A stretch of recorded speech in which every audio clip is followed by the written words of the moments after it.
ସକାଳୁ ସକାଳୁ ଏଠି ଆମର ସଜନା ଶାଗ ବଛା ଚାଲିଛି ଆଉ ଏଠି ଟିଫିନ୍ ରେଡ଼ି ହେଇଗଲାଣି ଖାଇବା ପାଇଁ।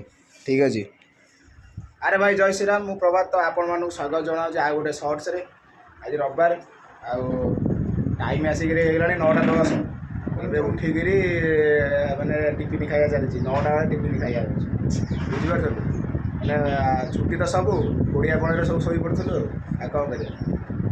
ଖରା ଯେ ପ୍ରବଳ, ଗରମ ଯେ ପ୍ରବଳ ରହୁଛି। ଆଉ ବାହାର ପଟର ଦୃଶ୍ୟ ଆପଣମାନଙ୍କ ସାମ୍ନାରେ ଏମିତି ଅଛି। ବାହାର ପଟର ଦୃଶ୍ୟ ବୁଝୁଛନ୍ତି, କେଉଁ ରେଟ୍ର ଖରା ଆସିଲାଣି ଦେଖୁଛନ୍ତି। ସେ ଷ୍ଟେଜ୍ ସେଠି ବନ୍ଧା ହେଇଥିଲା, ଷ୍ଟେଜ୍ ସବୁ ଖୋଲାଖୋଲି ଚାଲିଛି, ବୁଝିଲେ? ଏଇଆ।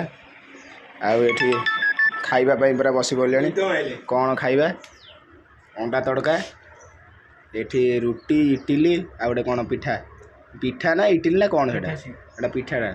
ସେପଟେ ରହିଲା ବରା ଇଟିଲି, ସେପଟେ ରହିଲା ଦହିବରା, ରହିଲା ମଟର, ରହିଲା ପାଣି, ବିଟ୍ ଲୁଣ ପଡ଼ୁଛି, ମୋବାଇଲ ରହିଛି। ଆଉ ଟାଇମ୍ ଦେଖୁଥିବେ, ଟାଇମ୍ଟା ଟିକେ ଜୁମ୍ କରିଦେଉଛି, ଦେଖାଉଛି 9:10 ହେଲା। ଖାଇବା ଚାଲିଛି, ବୁଝିଲ?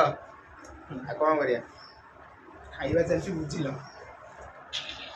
ମାନେ 9ଟା ବେଳକୁ ଜଳିଖିଆ ଖିଆ ହେଉଛି। ପାଣିପାଗ ବିଶେଷଜ୍ଞ କେବେଠୁ ହେଲୁ?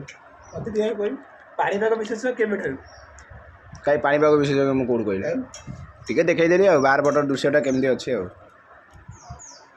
ଠିକ୍ ଅଛି, ଭୋକ ହେଲାଣି ପ୍ରବଳ ଜୋରେ, ଆଉ କିଛି କହିବି ନାହିଁ, ରହୁଛି, ବାଏ।